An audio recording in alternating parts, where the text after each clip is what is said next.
ముందుంటున్నారు, చాలా ఎఫిషియెంట్గా వర్క్ చేస్తున్నారు, ఆర్థిక అభివృద్ధికి కూడా వాళ్ళు కూడా పాటుపడుతున్నారు అధ్యక్ష.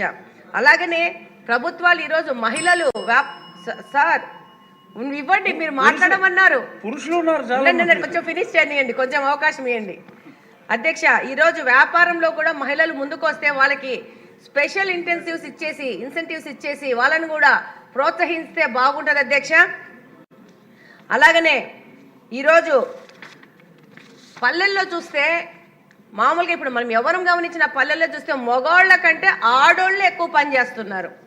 వాస్తవంగా మగవాళ్ళన్నా ఒకరోజు ఖాళీగా ఉంటారు, కానీ పల్లెల్లో ఆడోళ్ళు 2 ఆవులన్నా పెట్టుకొనేసి ఆవుల ద్వారా ఆ ఇంటికి సరిపడా కొంచెమైనా ఆదాయం వచ్చే విధంగా వాళ్ళు రోజు ఆలోచిస్తూ ఉంటారు. ప్రతి ఒక్క మహిళ, ప్రతి ఒక్క గృహిణి ఆ కుటుంబం యొక్క ఆర్థిక దానికి సపోర్ట్ చేయడానికి పని చేస్తూనే ఉంటారు. వాళ్ళ యొక్క శ్రమ ఎవరు కౌంట్ చేయరు అధ్యక్ష.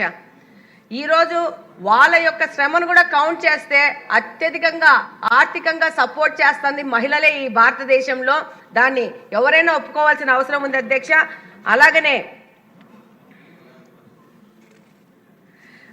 ఎన్టీఆర్ గారి నుంచి కానీ సిబిఎన్ గారి నుంచి కానీ మహిళలు కోసము ఎన్నో పథకాలు ఇవ్వడము, వాళ్ళకి సపోర్ట్ చేయడము ఈరోజు చేస్తున్నారు అధ్యక్ష. డెఫినెట్గా ఈ కూటమి ప్రభుత్వము మహిళల యొక్క సపోర్ట్తో మహిళల ద్వారా ఈ యొక్క దేశం కానీ రాష్ట్రం కానీ ఆర్థిక పురోభివృద్ధికి ముందుకెళ్తుంది. డెఫినెట్గా మహిళలు కూడా ఈరోజు చాలా యాక్టివ్గా ఉన్నారు.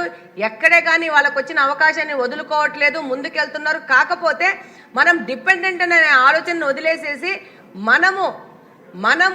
మనల్ని రక్షించుకోగలుగుతాం, మనకు కావాల్సిందని సాధించుకోగలుగుతాం అనే ఆలోచనతో ముందుకు పోతే బాగుంటుంది అధ్యక్ష. ఈ సందర్భంగా ఒక విషయం చెప్పదలుచుకున్నాను అధ్యక్ష. ఎలక్షన్ విషయంలో ఎలక్షన్ అప్పుడు మా యొక్క ఇప్పుడు మాజీ ఎమ్మెల్యే తమ్ముడు నన్ను అనరాని మాటలు మాట్లాడాడు అధ్యక్ష. పోలీస్ స్టేషన్లో నాకు పెద్దలు, మా కడపలో ఉన్న కాన్స్టిట్యున్సీలో ఉన్న పెద్దలు, నేను కూడా మీ అందరికీ తెలుసు, నేను కూడా నా జోలికి వస్తే నేను కూడా గమ్మునున్నాను. నేను కూడా ఇట్లాంటి సభలోనే నిలబడేసి రేపు గెలుస్తాను, గెలిచినాక నిన్ను రోడ్డు మీద తిప్పకపోతే నా పేరు మాధవి అని తిప్పి రాయించుకుంటానని చెప్పి ఒక సభలో చెప్పాను అధ్యక్ష. చెప్తే యంగ్స్టర్స్ అందరూ మాధవక్క బాగా మాట్లాడింది అన్నారు. పెద్దోళ్ళు ఉంటారు, పెద్దోళ్ళు వాళ్ళకి అనుభవం డెఫినెట్గా ఎక్కువగా ఉంటుంది. వాళ్ళు ఏమన్నారు, అట్లా మాట్లాడకూడదు కదా, పెద్ద ఫ్యామిలీ నుంచి వచ్చింది కదా, అలా మాట్లాడకూడదు అని చెప్పారు అధ్యక్ష. నాకు ఫోన్లు చేసి పర్సనల్గా వచ్చి నేను ఒకటే అంటున్నాను అధ్యక్ష, మహిళలకు అందరికీ చెప్తున్నాను, ఎవరన్నా మన మీద దాడి చేస్తే మా నాన్న వస్తారు, మా అన్న వస్తాడు, మా తమ్ముడు వస్తాడు, నన్ను కాపాడుతాడు అనే ఆలోచనను వదిలేసి మనకు దెబ్బ తగిలింది, నొప్పి మనం భరించాము. ఒక కుక్క వచ్చి మనల్ని కాటేస్తే వెంటనే కిందన్న రాయి తీసుకొని కొడతామా లేదా?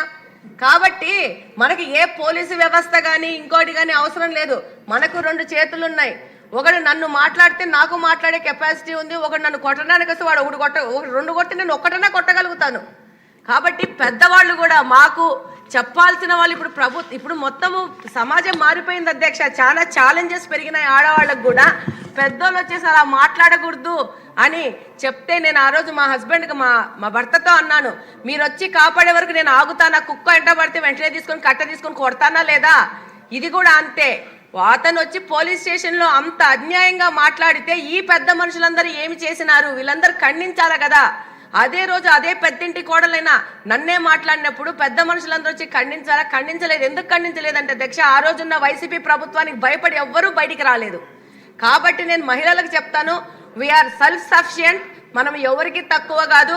రేపు 29వ ఎలక్షన్ కల్లా మొత్తం ఈ సభలో సగానికి పైన మహిళలే కూర్చుంటారు, మహిళలే శాసనాలు చేస్తారు, మహిళల పురోభివృద్ధికి మహిళలే పాటుపడతారు. కాబట్టి మనం దేనికి తక్కువ కాదు. డెఫినెట్గా చంద్రబాబు నాయుడు గారు మాకు ఈ అవకాశం ఇచ్చినందుకు, ఈరోజు ఉమెన్ ఎంపవర్మెంట్ గురించి మాట్లాడడానికి అవకాశం ఇచ్చినందుకు, అలాగనే మీరు నాకు స్పెషల్గా ఏమ్మా మాట్లాడటం లేదా నువ్వు అని అంటే నిజంగా నేను ప్రిపేర్ అవ్వలేదు అధ్యక్ష.